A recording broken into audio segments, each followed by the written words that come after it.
मांगेलाल की नीनामा।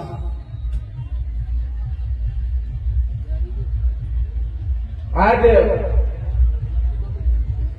झालावाड़ की इस मां प्रगति की गोद में मैं अपने बात करने से पहले मैं उन तमाम पूर्वज फूटा शक्ति को नमन करता हूं जिन्होंने अपने कुर्बानी लेकर के, अपने बलिदानी लेकर के हमको और हमारे बीच में आज जितने भी साथी बैठे हैं उनके वंश को बचाने के लिए आंदोलन लड़ाया करते हुए हमारे बीच में आज नहीं है, लेकिन हमारे लिए जमीन छोड़ करके गए, हमारे अधिकार छोड़ करके गए।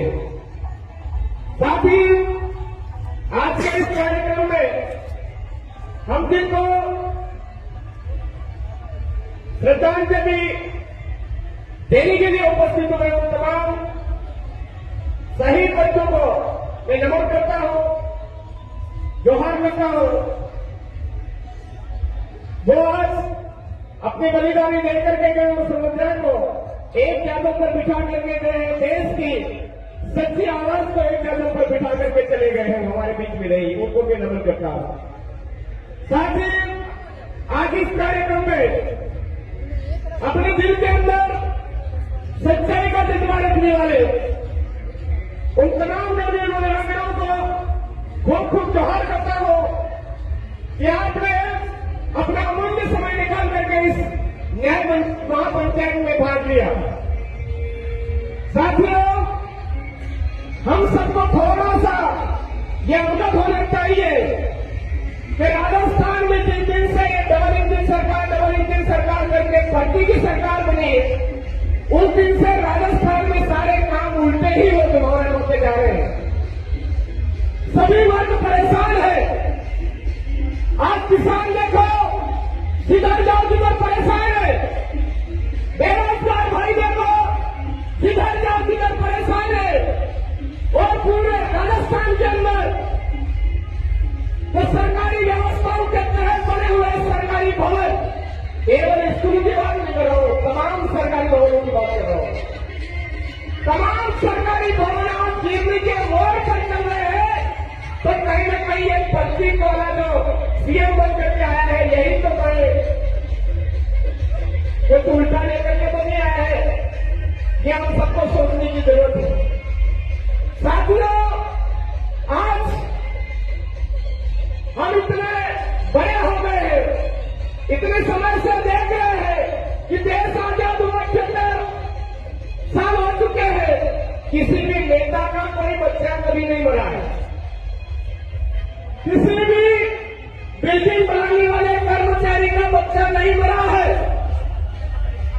बिल्डिंग बनाने के लिए बजट आवंटित करने वाले का बच्चा नहीं मरा है, क्योंकि इस देश के अंदर ऐसी व्यवस्थाएं बना दी है।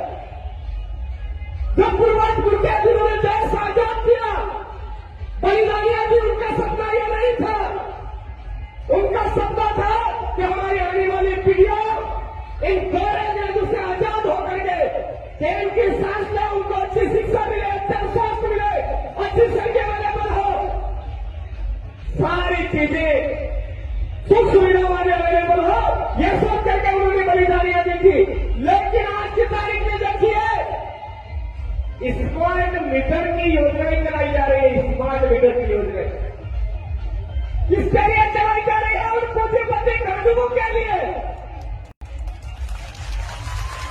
जो इस देश से नहीं है, बाहर से आकर के इस भारत देश की जमीन को छीनने के लिए, भारत देश की जमीन को हड़पने के लिए, भारत देश के मूल मालिकों को खत्म करने की सोच रखते हैं, उनके लिए वो स्मार्ट योजना चलाई जाएगी।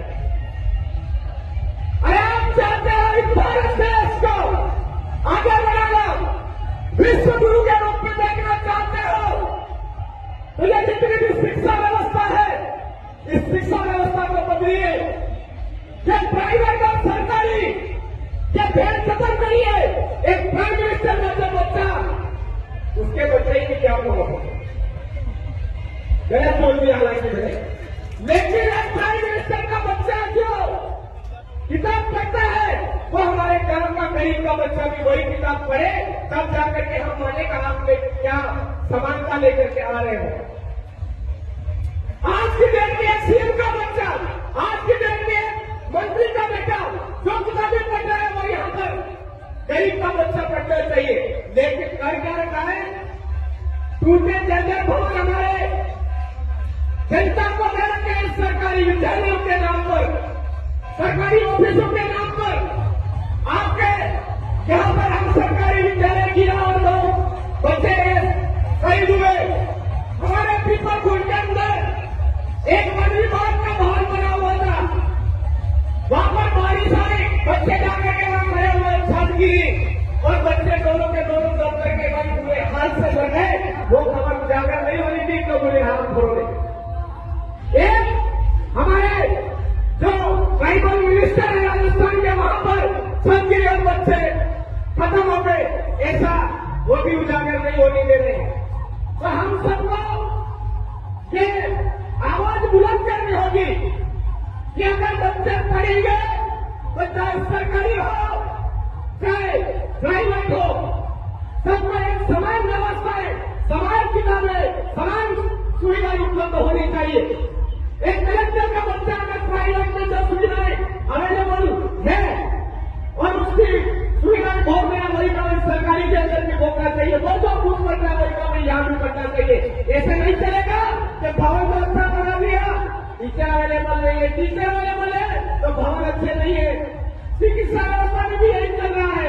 तो मैं ऐसे लोगों को यहाँ पर यही कहना चाहूंगा कि उनको शर्म आनी चाहिए कि यहाँ पर एक मोर सिंह भील ने जैसे ही छत गिरी उसके बाद में पढ़ाई की अव्यवस्था हो रही थी। मोर सिंह भील ने बड़ा कलेजा रखते हुए कहा कि आज से मेरा जो घर है वो इन बच्चों के लिए, स्कूल के बच्चे जो है अगर ज्यादा पढ़ाई नहीं बिगड़नी चाहिए, वो पढ़नी चाहिए, आगे बढ़नी चाहिए। लेकिन यहाँ की जो महारानी है वो आज दिन तक एक कमेंट तक नहीं देखा उसको, ये शर्मनाक बात है सबसे बड़ी।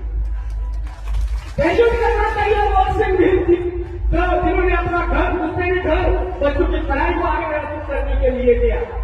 और साथियों, ये न्याय पंचायत में हम आए हैं, तो इस न्याय की महापंचायत में उदयपुर के अंदर एक आदमी का मर्डर होता है, गलत कार्ड दिया जाता है व्यक्ति विशेष से, उसको 1 करोड़ रुपए दिए जाते हैं।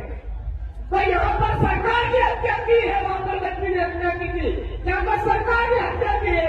1 करोड़ में 10 करोड़ लोगों को भी कम पड़ता है, 1 करोड़ में 10 करोड़ को भी कम पड़ता है हमारे बच्चों के लिए।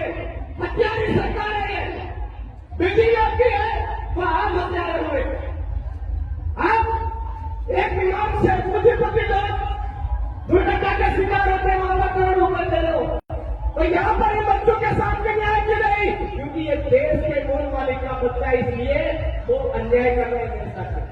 तो देश के मूल मालिक को किसानों जवानों ताकि उठिए। ये तो लोकतंत्र की व्यवस्थाएं जो स्थापित करने में आज डबल इंजन करके पूरे देश को बेवकूफ बना रहे हैं, पूरे देश को गुमराह कर रहे हैं, धर्म की बुद्धि पिला रहे हैं। ऐसे लोगों को उखाड़ करके बाहर फेंकिए, यही सबसे श्रद्धांजलि होगी हमारे बच्चों के लिए। ये मैं आपसे कहने आया हूं। आप तमाम साथियों को मेरी आज बात समझ में आई होगी। मैं आपसे यही कहना चाहूंगा कि अपना हौसला कमजोर नहीं करें, इन बच्चों को न्याय दिलवा करके रहेंगे, ये सोच के साथ में आप आगे बढ़े और हमारा चिंतागढ़ है संवैधानिक जागरण जारी रखे, पूर्वजों का जो जागरण है इसको जारी रखे। इसी आशा और विश्वास के साथ आप तमाम साथियों को खूब जोहार। जय आदिवासी, जय बिजनेस, जय संविधान, जय भारत, आप सबकी जय।